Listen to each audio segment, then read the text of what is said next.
Pacea Domnului tuturor care au plăcerea ca să asculte aceste predici. M-am gândit că subiectele de libertate religioasă sunt puțin mai dificile și la fiecare câteva predici o să punem una mai diferită ca să nu fie prea greu. Așa că nu înseamnă că am terminat cu libertatea religioasă. Astăzi o să vorbim despre tatăl credincioșilor, despre Avram și vă rog să deschideți Biblia în Geneza, capitolul 17, începem de la versetul 1. Este un studiu biblic. Citim cu atenție cuvintele sunt extrem de importante în Biblie. Capitolul 17, versetul 1 și o să ne adâncim privirile în acest verset. Când a fost Avram în vârstă de 99 de ani, Domnul i s-a arătat și i-a zis: Eu sunt Dumnezeul cel atotputernic, umblă înaintea mea și fii fără prihană. Cuvântul prihană în românește înseamnă pată, fără prihană înseamnă fără pată, alte traduceri spune fii desăvârșit, fii perfect. Biblia de la capitolul 12 în Geneza până la capitolul 23 dedică aceste pagini istoriei vieții lui Avram. Și Apostolul Pavel în Romani, în Galateni, în Evrei vorbește de nou despre el și alți scriitori al Noului Testament. Când avea 75 de ani, capitolul 12, Dumnezeu l-a chemat din Ur, din Haran, și Avram a plecat fără să știe unde se duce, a plecat în credință, în țara făgăduiță. Apoi, în capitolul 12, se coboară în Egipt din cauza foametei și spune o minciună albă, zicem noi, că Sara nu este, de fapt, soția lui și este sora lui și Dumnezeu, în mila și în harul lui, intervine și, ca și pe noi, îl scoate din probleme. Capitolul 13, Dumnezeu dă făgăduința unui moștenitor și se desparte de Lot, cu toate că el avea dreptul să aleagă, îl lasă pe Lot ca să aleagă, spune ceva despre caracterul lui. Capitolul 14, făgăduința este repetată. Capitolul 14, Avram îi biruiește pe împărați și eliberează poporul Sodomei și Gomorei. Dumnezeu le mai dă har. Apoi capitolul 15, vestitul capitolul 15, Dumnezeu vorbește de nou. Eu sunt scutul tău și răsplata ta cea foarte mare. Și Avram: Doamne, ce îmi vei da? Și Dumnezeu îi spune, versetul 5, l-a dus afară și i-a spus: uite-te spre cer și numără stelele dacă poți le numeri. Și i-a zis: așa va fi credința, sămânța ta. Și versetul următor, neprihănire prin credință, Tatăl tuturor credincioșilor, el a crezut pe Dumnezeu și i s-a socotit neprihănire. L-a crezut pe Dumnezeu, nu a crezut în Dumnezeu, trebuie să credem în Dumnezeu, a crezut ce a spus Dumnezeu. Toze, un evanghelist protestant, spunea că noi trebuie să credem două lucruri. Trebuie să credem ce spune Dumnezeu despre El și ce spune Dumnezeu despre noi. Amândouă lucruri extrem de dificil de crezut. Apoi, Dumnezeu are răbdare cu Avram. Capitolul 16, Avram o ia pe Hagar pentru că Sara îi sugestionează că Dumnezeu nu își împlinește făgăduințele așa cum a promis El. Se naște Ismael, mai trec încă 13 ani și Dumnezeu îi vorbește. Acum are 89 de ani. Și Dumnezeu îi spune: Abrame, au trecut de la 25 la 89, 24 de ani. Când mă crezi, nu mă crezi, umblă înaintea mea. Expresia umblă înaintea mea se referă la întreg felul de viețuire și fii desăvârșit.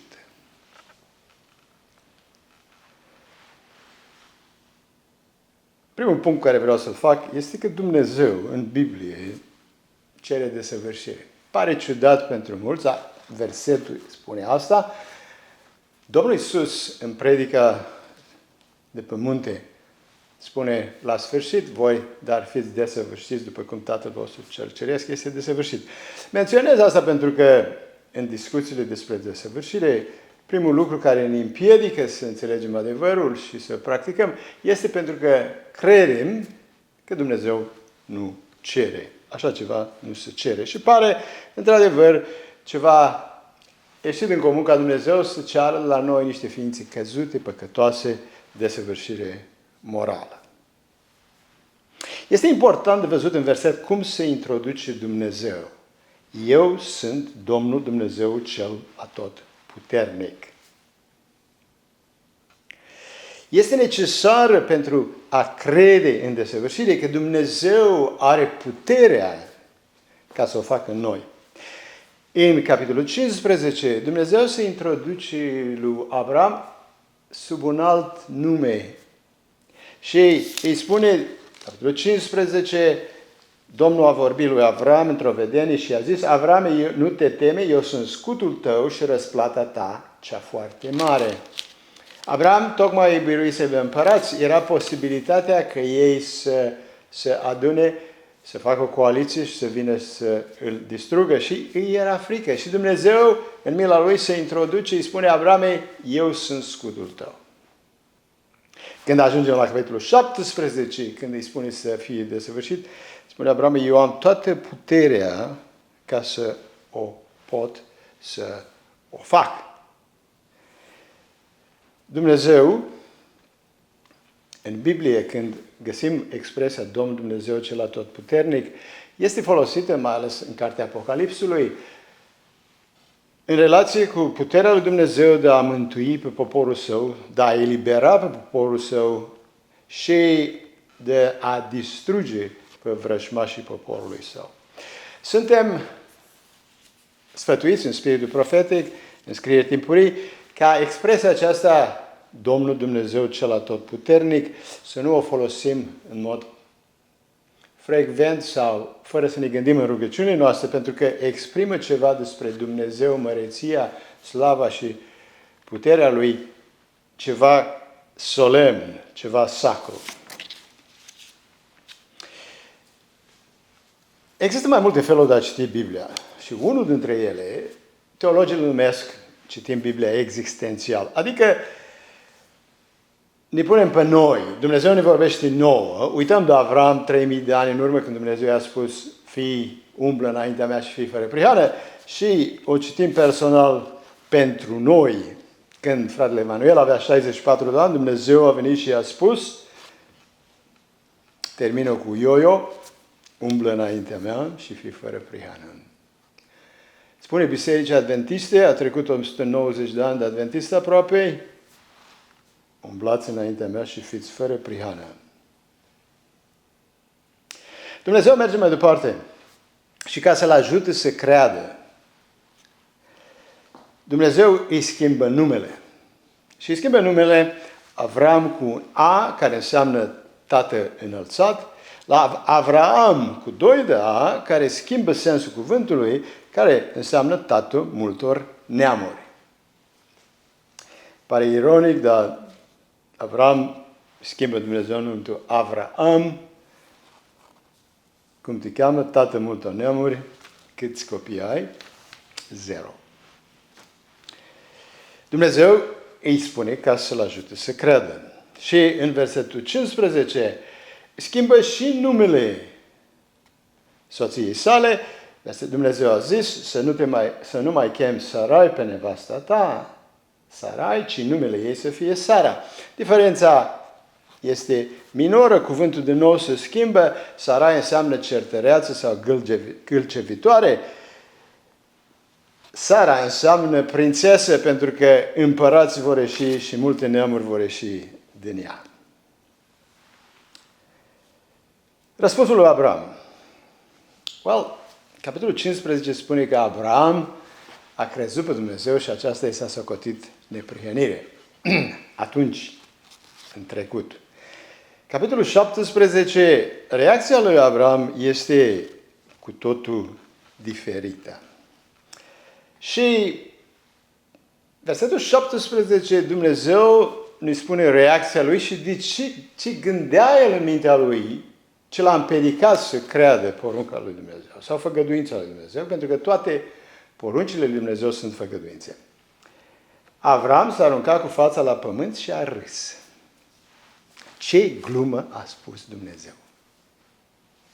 Și noi citim Biblia câteodată și când ajungem la lucruri care ni se par iraționale sau imposibile, și noi reacționăm la fel.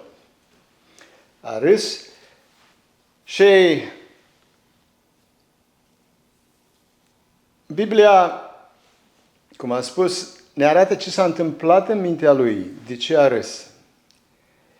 Pentru că a zis în inima lui, versetul 17, să-i se mai nască oare un fiu unui bărbat de 100 de ani și să mai nască oare Sara la 90 de ani, ceea ce omoară credința este îndoiala.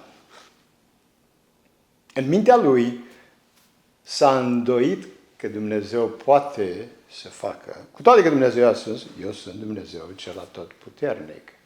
Iacob, capitolul 1, Iacob spune că cel ce se îndoiește să nu se aștepte să primească ceva, orice, de la Dumnezeu. Și Abraham îi spune în alte cuvinte, Doamne, de fapt, eu cred în nedreptățire prin credință, sunt adventist evanghelic. Ideea asta de desăvârșire, teoriile astea creează probleme în biserică, sunt legaliste, sunt îndreptățire prin fapte. Haideți vorbim de ceva mai serios. Astea sunt niște glume. Ideea de a trăi în fața unui Dumnezeu sfânt, fără mijlocitor, închiderea harului, ultima generație, toate aceste lucruri, Doamne, sunt niște lucruri care mă fac să zâmbesc.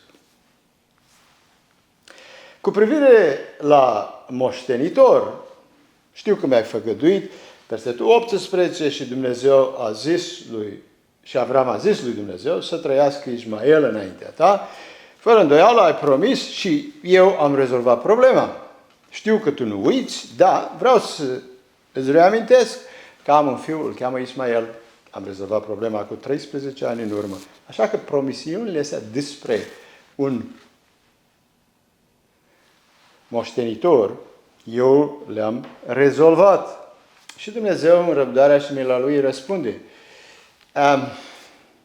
cu subtitlu. Dumnezeu a zis, cu adevărat nevasta ta Sara îți va naște un fiu. Este uimitor credința și răbdarea lui Dumnezeu față de necredința și încăpățânarea omului. Și spune, Sara, nevasta ta, cea care ai luat-o și Agar și l-ai făcut pe Ismael, nu era nevasta ta. Ai păcătuit, ai comis adulter, ai avut o nevastă, una singură, 60 ceva de ani. Eu, Abraham, nu pot să binecuvântez păcatul. Știți, și noi facem lucruri în puterea noastră, care zicem că sunt mers lucrare sau altceva, și păcătuim în ceea ce facem. Și apoi venim la Dumnezeu și zicem, Doamne, am făcut-o, te rog să binecuvânteze. Și vă pune numele Isaac. Eu voi închema legământul meu cu el, un legământ veșnic, și sămânța lui după el. Și apoi Dumnezeu, în mila și răbdarea lui, spune, nu te îngrijora de Ismael, o să am grijă și de el, o să-l binecuvântez. Dar, uite că el este împlinitorul legământului și a făgăduinței. Dumnezeu are obiceiul acesta de a vorbi lucruri extraordinare pentru noi about ceea ce par pentru noi lucruri absolut imposibile, în momente în care omul refuză absolut să creadă. În Numeri, capitolul 14, poporul a refuzat. Este capitolul în care iscoadele se întorc. A refuzat să intre în țara Canaanului. Dumnezeu a zis, ți-am dat țara, du-te și ia-o. Ei au găsit motive, au refuzat. Pentru că s-au îndoit la puterea lui Dumnezeu. Și în ciuda celui popor care s-a îndoit și a refuzat, exact în momentul acela, Dumnezeu vorbește și spune, capitolul 14, din Numeri, versetul 21, și Dumnezeu i-a zis lui Moise, care s-a rugat pentru iertare, iert cum ai cerut, dar cât este de adevărat că eu sunt viu și că slava Domnului că este viu, slava Domnului va umple tot pământul. Slava Domnului va umple tot pământul. Slava Domnului trebuia să umple pământul prin poporul lui, după cum Apocalipsa capitolul 18 spune că slava lui Dumnezeu trebuie să umple pământul prin poporul lui. Dar astăzi, caracterul lui Dumnezeu trebuie relevat, trebuie descoperit întregii lumi. Cum poți spune așa? În momentul în care poporul, cu excepția câțiva sunt în apostazie, refuză să intre în Canaan.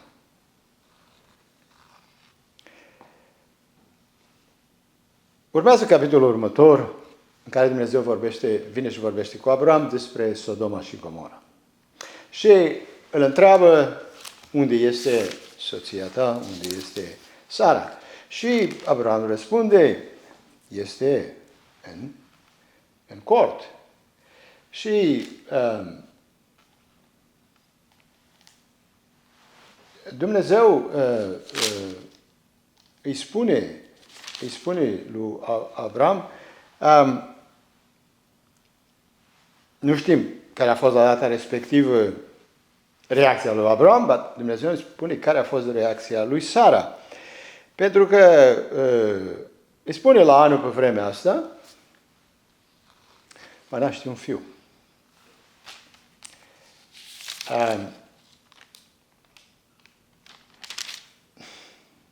La anul pe vremea asta. Este un fel de ultimatum. O sarcină normală durează cam 9 luni. Cât timp mai ai, Abrahame, ca să mă crezi? Foarte puțin timp. Și Sara face ceea ce este firesc într-un fel, râde. Râde pentru că, ca surorile noastre, Sara este femeie practică, se uită la ea, se uită la Abraham, vede care este condiția lor fizică, ea are 100 de ani, ea are 90 de ani, și gândește în mod practic, ca să nasc un copil trebuie să am relații maritale cu soțul meu, și spune, Doamne, să mai am plăceri la vârsta asta. Și singurul gând o face să râdă.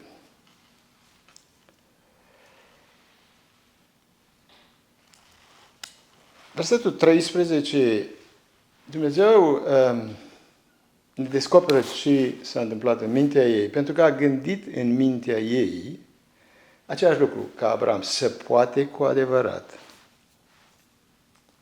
ca ceea ce spune Dumnezeu, ce spune Biblia să fie, să se împlinească. Dumnezeu o întreabă de ce râde, are ceva frică de Dumnezeu și nu ar trebui să ne fie frică să râdem la făgăduințele lui Dumnezeu și spune, nu am râs. Uite cu cine vorbește, că era Dumnezeu care știa totul. În versetul 14, Dumnezeu repetă la anul pe vremea aceasta, îi va naște un fiu. Cum un om și soția lui care nu cred 24 de ani, sau au crezut la un moment dat, dar au căzut de la acea credință. Cum este posibil ca să ajungă la punctul să creadă ceea ce spune Dumnezeu. Și Dumnezeu pune o întrebare. Este ceva prea greu pentru Dumnezeu? Este ceva prea greu pentru mine? Întrebarea pare, răspunsul este retoric. Sigur, în fața unui Dumnezeu atotputernic, nimic nu este prea greu. Asta este un răspuns general. În mod particular, când ajungem la noi, la viața noastră de credință, la slăbiciunile și păcatele noastre, răspunsul devine diferit pentru că spunem în mintea noastră, asta nu este posibil. Și continuăm cu aceleași obiceiuri, cu aceleași păcate ani de zile sau zeci de ani de zile. Dumnezeu îi pune aceeași întrebare tu, Ieremia. Greu se pare și pentru poporul lui Dumnezeu să prindă în credință de ideea unui Dumnezeu atotputernic în mod personal în viața lor. A doua idee cu privire la desăvârșire, care vreau să subliniez, este că ceea ce ne împiedică să credem și să practicăm este că desăvârșirea este imposibilă. Prima, că Dumnezeu nu o cere, Dumnezeu o cere. A doua, că este imposibilă, Dumnezeu spune că este posibilă. A treia, că o facem noi prin puterile noastre, Dumnezeu, gândim ca și Abraham și Sara, ne uităm la noi, la ce putem face noi, nu la puterea promisiunii cuvântului lui Dumnezeu, ne uităm la mijloace, la bani, la organizație, uităm de cel mai important lucru, Duhul Sfânt. Ceea ce cerea de Dumnezeu, ceea ce cerea Dumnezeu lui Abraham, era să creadă în mod continuu. O biruință continuă. Și era o credință specifică. Știți, credința este specifică la promisiunile, la ceea ce spune Dumnezeu. Și noi credem unele lucruri la un moment dat, dar unele lucruri nu le credem. Și era o credință specifică cu privire la Dumnezeu, la puterea sa creatoare, puterea sa de a dea viață. Pentru că era clar, pentru împlinirea făgăduinței, Dumnezeu trebuie să-și exercite puterea creatoare și să recreeze trupul lui Sara și Abraham.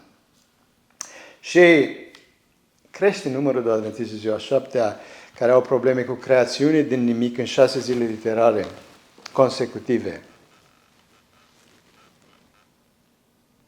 Puterea supranaturală lui Dumnezeu de a crea din nimic și o să avem în viitor o predică despre creațiune. De aceea lui Abraham era frică de moarte. Este o frică comună tuturor muritorilor. Spiritul profetic spune că și Enoch avea probleme ca să se înțeleagă și să prindă în credință de ideea de înviere. Pentru noi astăzi, care trăim după învierea Domnului nostru Iisus Hristos, lucrurile par mai simple, dar este nevoie de aceeași credință. Și în Evrei, capitolul 2, Apostolul Pavel spune că frica de moarte ține pe oameni în sclavie toată viața lor, în sclavia păcatului. Față în față cu ultima frică, moartea, omul cedează și păcătuiește. Ca urmare, când pleacă din Haran, face un tratat, o învoială cu Sara și spune, știu că ești o femeie frumoasă, oriunde mergem, tu nu spui că ești soția mea, spui că ești sora mea, jumătate este adevărat. Și ca să trăiesc și eu. Asta era motivul, ca să nu mă omoare și să-mi ia nevastă. Dacă vrei o soție frumoasă, trebuie să fii bărbat, să o protejezi.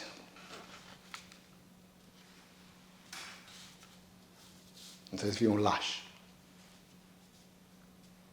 Și când ajunge în Egipt, pune în aplicație planul, Dumnezeu îl scoate de data aceea din necaz. Urmează capitolul 20, după ce Dumnezeu îi promite și lui și lui Sara, se duce la Gerar.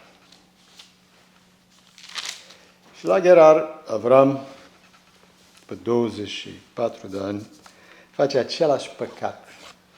Minte.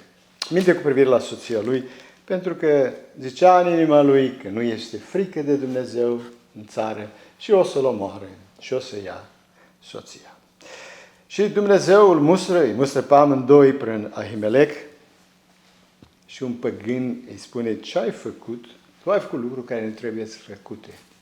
Este trist când un păgân, un necredincios, îi spune lui credincios, un adventist ziua șaptea, m-ai mințit, m-ai furat, ai făcut lucruri care nu trebuie făcute. Modul în care l-a mustrat Dumnezeu pe Abraham prin Ahimelec.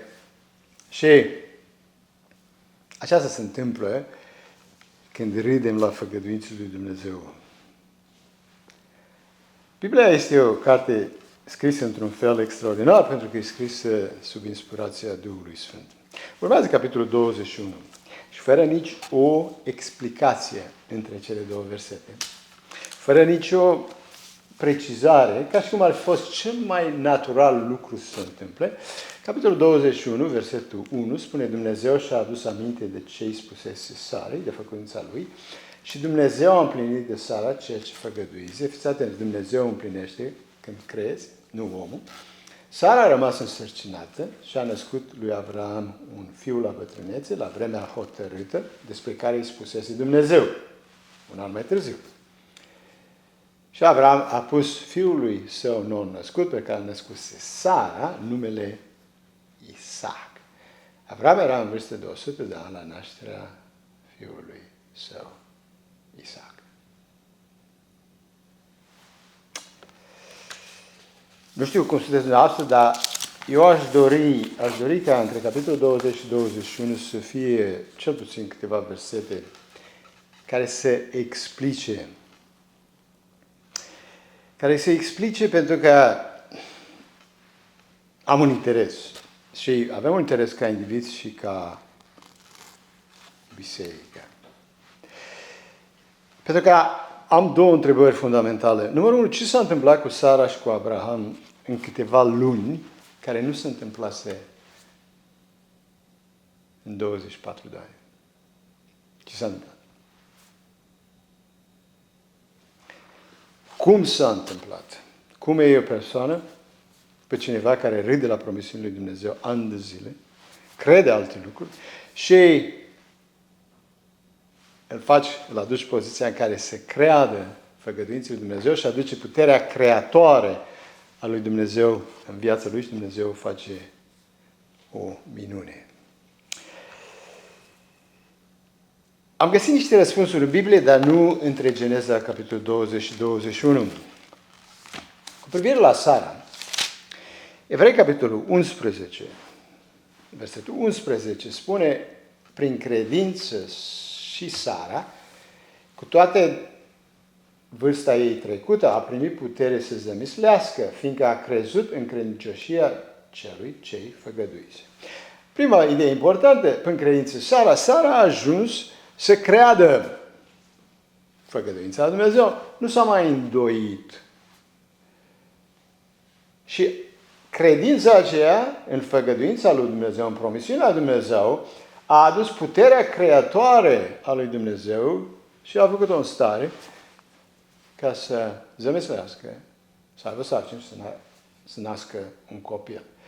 Și în contrast cu Geneza, unde ea gândea în mintea ei, în dubiu în mintea ei să poate să mai facă, Apostolul Pavel, prin Duhul Sfânt, spune simplu că a ajuns să creadă în credincioșia celui ce îi făgăduise, a ajuns să creadă că Dumnezeu poate să împlinească și își împlinește ceea ce a spus. Nu contează cât de imposibile ni se par nouă făgăduințele pe care ni le face Dumnezeu.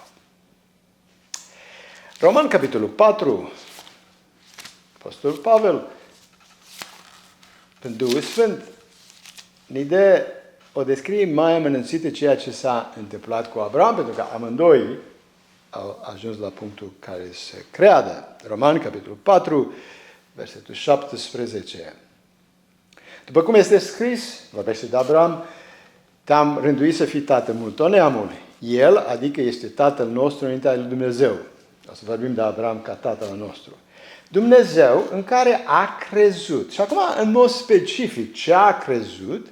A crezut că înviază morții și că cheamă lucrurile care nu sunt ca și cum ar fi.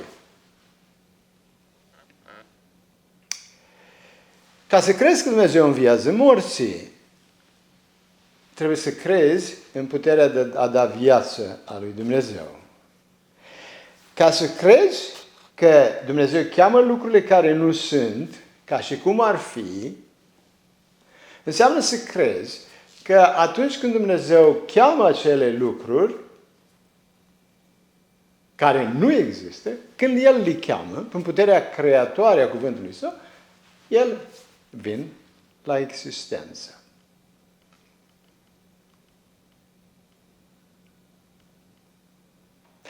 Versetul 18. Nădăjduind împotriva oricărei nădejdi, era omenesc fără nicio nădejde, el a crezut. Și el și Sara. Și a ajuns tatăl multor neamuri, după cum îi se spusese, așa va fi sămânța ta. Versetul 19. Și fiindcă n-a fost slab în credință, el nu s-a uitat la trupul său care era îmbătrânit, avea aproape 100 de ani, nici la faptul că Sara nu putea să aibă copii. Fraților, în momentul în care ne uităm la noi, față în față cu făgăduințele lui Dumnezeu, în momentul în care ne uităm la slăbiciunile noastre, la cine suntem noi, fără îndoială, credința cade. Pentru că ca să găsim în noi ceva bun sau ca să găsim în noi împlinirea făgăduințelor lui Dumnezeu, trebuie să fim înșelați sau nebuni. A schimbat focusul, a refuzat să mai gândească în felul acesta, să se uite la El, ci s-a uitat la Dumnezeu și la puterea lui Creatoare, la puterea cuvântului Dumnezeu. Versetul 20. I-a spus la îndoială la revedere, el nu s-a îndoit de făgăduința lui Dumnezeu prin necredință. Fiți atenți, îndoiala este necredință, ci întărind prin credința a da slavă lui Dumnezeu, versetul 21, Evrei, capitolul 11, deplin încredințat că el ce făgăduiește poate să împlinească. Exact ce a crezut Sara. Expresia este deplin încredințat. Deplin încredințat înseamnă fără nici o urmă de dubiu. Că ceea ce Dumnezeu spune în Scriptură, El poate să îndeplinească. Frica de moarte dispare în fața acestui fel de credință. Și ce s-a întâmplat este că Dumnezeu, prin Duhul Sfânt, a schimbat modul de gândire și a dat o credință reală în promisiunile sale. Pare simplu. Asta s-a întâmplat, așa spune Biblia. Cum s-a întâmplat? Oare cum s-a întâmplat?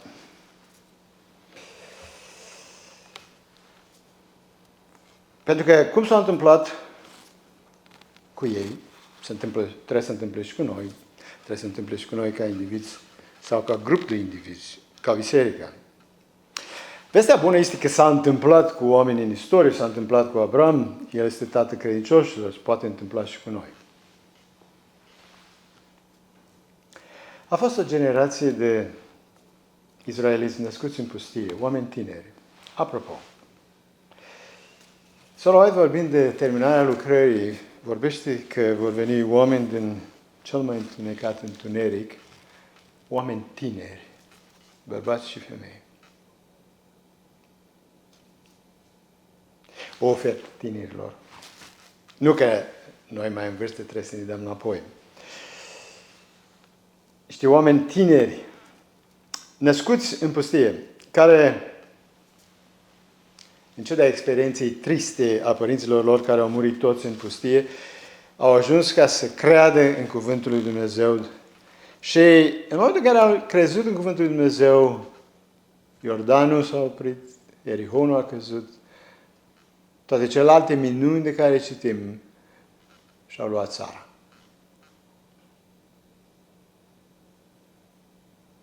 Se săturaseră de pustie. Afecțiunile noastre pentru acest pământ ne oprește ca să credem cu adevărat făgăduințele lui Dumnezeu și să vrem să ne ducem acasă. Frica. Este interesant că Apocalipsa, capitolul 22, cred că este, sau 21, când vorbește de cei care sunt în afara cetății, începe cu cât despre fricoși. Fratele Jared Thurman,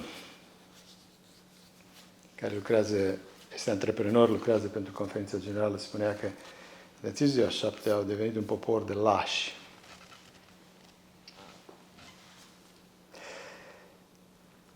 Au mai fost 120 de oameni, ucenicii, cu niște femei și cu niște oameni care îl urmase pe Domnul Iisus Hristos, cu care s-a întâmplat.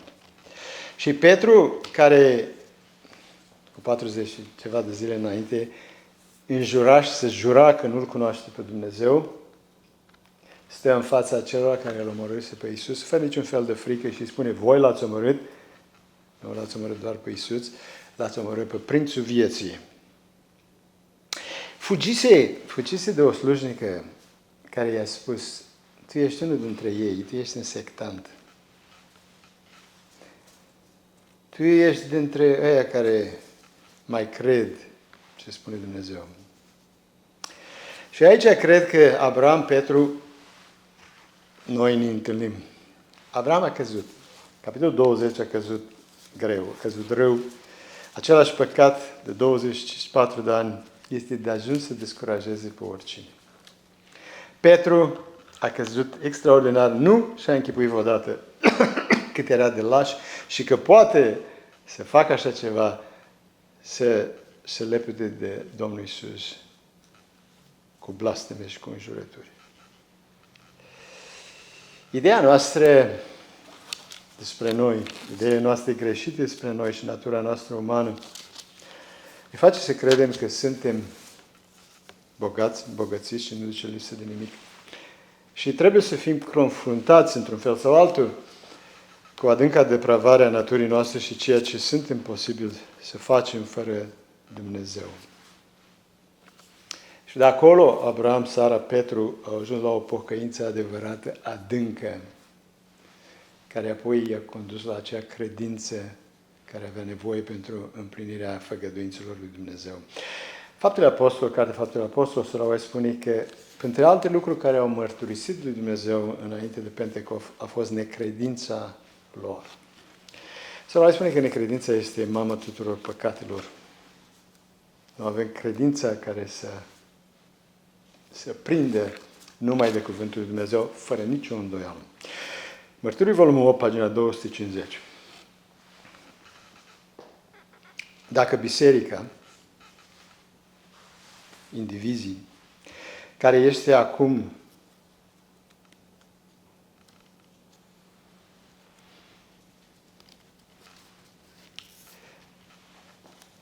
schimbată, care este fermentată, leavened, de căderea ei spirituală, nu se pocăiește, să fie convertită, își va mânca roadele. It will eat of the fruit of her doing. Își va mânca roadele până când va ajunge să urască pe ea însăși.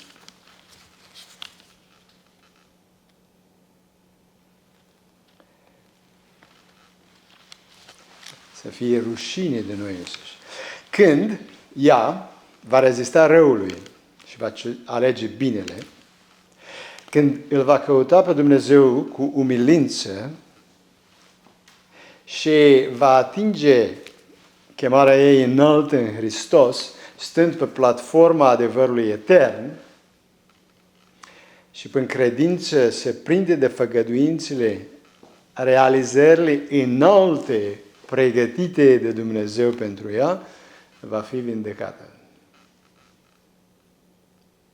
Ea va apărea în simplicitatea și puritatea dată ei de Dumnezeu, separată de legăturile lumești, Națiunile Unite, guverne, separate de legăturile lumești, arătând că adevărul a făcut-o într-adevăr liberă. Atunci, membrii ei vor fi, într-adevăr, reprezentanții lui Dumnezeu aleși de ea. Apocalipsa 18 o să se întâmple. Întrebarea este personală, dacă noi vom fi printre aceia.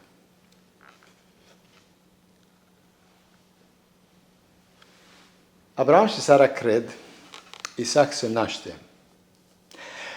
Numele Isaac înseamnă râset. Este un nume interesant, pentru că, pe de o parte, le aduce aminte permanente de faptul că ei au râs că așa ceva era posibil.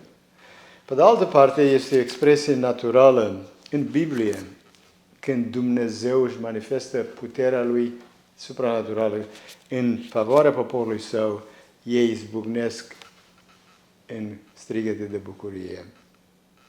Așa s-a întâmplat, spre exemplu, la Marea Roșie, când au văzut puterea lui Dumnezeu manifestată în partea lor, au început să cânte. Și Apostolul Pavel spune că au trecut în credință. Mai trec încă 20 de ani. Abraham are 120 de ani. Și din punct de vedere omenesc, ceea ce urmează pare inutil și un fel de tortură. A crezut cu o credință desăvârșită la data aia. A adus puterea creatoare lui Dumnezeu care l-a schimbat în viața lui. S-a întâmplat o minune. Isaac s-a născut. Ce mai vrei? E mântuit. Nu așa gândește Dumnezeu, pentru că după Dumnezeu ce s-a întâmplat era necesar. Mulți din ziua 7 au probleme cu ideea de timpul de strâmtorare și oamenii ca să fie testați în felul ăla și să trăiască în fața lui Dumnezeu Sfânt, fără mediator. Și nu văd că în planul lui Dumnezeu este absolut necesar ca ceea ce se întâmplă să se întâmple.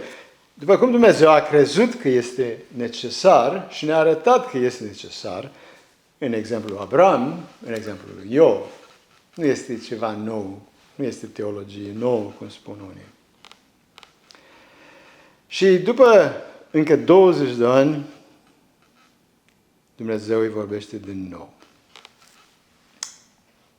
Dumnezeu este interesat în creșterea noastră spirituală. Da? I-a spus lui Abraham cu 20 de ani în urmă, umblă înaintea mea și fii fără prihană. Vreau să crești. Interesant. Este o traducere alegorică ebraică a unui verset din Cântarea Cântărilor, care spune că eu sunt al lui și el tânjește după desăvârșirea mea. Dumnezeu tânjește după desăvârșirea poporului său. Și vine la Abraham și spune, vorbește din nou, ia pe fiul tău, pe singurul tău fiu, și mai adaugă și pe care îl iubești, de ce oare trebuia să-i spună asta? Și adă-l ca ardere de tot pe un munte pe care te voi arăta. Testul cel mai greu dat de Dumnezeu unui om, îngerii se uită și nu înțeleg, lumile necăzute se uită și nu înțeleg cum poate Dumnezeu, ce dreptare Dumnezeu, să dea așa un test unui om muritor, păcătos, cum poate Dumnezeu să dea așa un test poporului său în zilele din urmă. Este parte din planul său de mântuire. Sora White în Review in Herald, în Semnele Timpului, are o predică despre testul lui Abraham și spune că Satana îl acuza pe Abraham înaintea lui Dumnezeu că nu merită făgăduințele care le-a dat Dumnezeu și cu Dumnezeu. Pentru că credința lui de câteva ori a căzut. Și așa Dumnezeu vrea să arate că o altă experiență este posibilă. Urmează timpul de strâmtorare a lui Abraham. Știți, a fost un timp de strâmtorare a lui Iacov. Este un timp de strâmtorare a lui Abraham. Ia-ți cu mâna ta mântuirea ta. Abraham era conștient că mântuirea lui depindea de existența lui Isaac și că prin Isaac va veni Domnul nostru Iisus Hristos. În sămânța ta, adică Domnul Iisus Hristos, Galateni, capitolul 3, toată lumea, întreaga lume va fi binecuvântată. Sămânța la Domnul Iisus, Abraham înțelegea. Trecem de la o credință care Dumnezeu promite și dă ceva extraordinar, îți dă o promisiune, nu? Este mai ușor să crezi o promisiune când aduce ceva bun. Îți voi da un fiu, până el vei fi mântuit. De data asta Dumnezeu îi spune, vreau să văd dacă mă crezi în ciuda faptului că îți iau. Și nu că îți iau eu. Ca să văd că mă crezi, ia tu cu mâna ta viața copilului tău. Și îi dă 3 zile ca să gândească.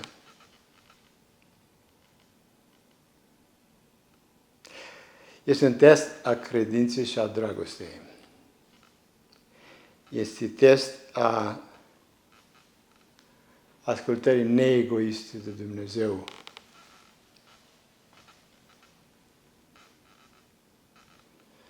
N-are timp, nu discută cu Sara. Unii spun că a discutat. Mișcarea feministă, știți. Testul este individual, fraților. Și el care primise făgăduințele cu bucurie, Evrei, capitolul 11, când este pus față în față cu un test care nu făcea niciun sens, Biblia împotriva Bibliei, făgăduințele lui Dumnezeu, porunca lui Dumnezeu împotriva făgăduințele lui Dumnezeu.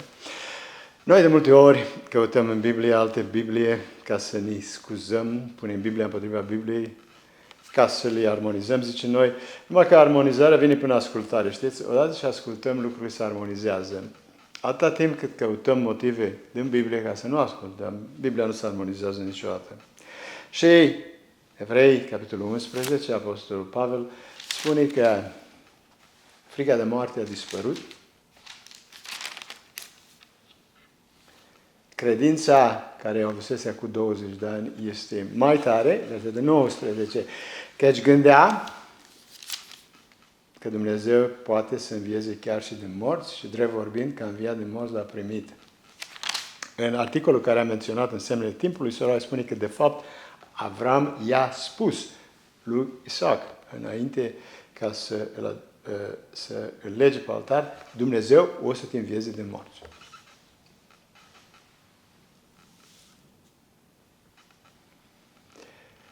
Și Abraham trece testul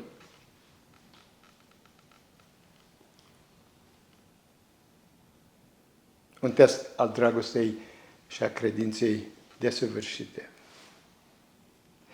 Închei cu acest citat din Semnele Timpului, aprilie 1, 1875. Aceia care mărturisesc că privesc către apropiata venire a Mântuitorului, trebuie să aibă credința lui Abraham. O credință care are valoare pentru că i-a costat ceva. Abraham este tatăl tuturor credincioșilor și toți cei care vor fi mântuiți vor avea o credință ca a lui Abraham. Nu credință cât Abraham, ca a lui Abraham. O credință care lucrează din dragoste și curăță sufletul. Exemplul lui Abraham ne arată că Dumnezeu este sincer cu noi, adică că Dumnezeu ce spune, ce cere de la noi vrea, că făgăduințele și promisiunile lui nu pot fi tratate cu ușurință. El, ceea ce spune, cere cu adevărat de la noi și ceea ce cere este credință implicită și ascultare din dragoste. Atunci, lumina ta va străluci în jurul nostru, lumina sa va străluci în jurul nostru și noi vom fi lumina lumii. Dumnezeu are răbdare, a avut răbdare cu Abraham, are răbdare și cu noi. Nu vreau să vă las cu impresia că cumva Abraham, ăștia 24 de ani, nu credea nimic, trăia în păcat și dintr-o dată, că este ideea asta în Adventism, cumva când va veni testul, noi vom fi, dintr-o dată vom crede. Nu. Testul nu creează credință, dezvăluie credința care o avem. El credea multe lucruri despre Dumnezeu, era ceva specific care îl crezuse în trecut și care apoi nu-l crezuse. Geneza, capitolul 17, versetul 1, citindu personal pentru noi, când Dumnezeu, trecuseră 190 de ani de adventism, când noi fiecare avem un număr de an, Dumnezeu vine și în mod personal ne face o invitație. Umblă înaintea mea și fii fără prihană ca să pot să viu să vă iau acasă.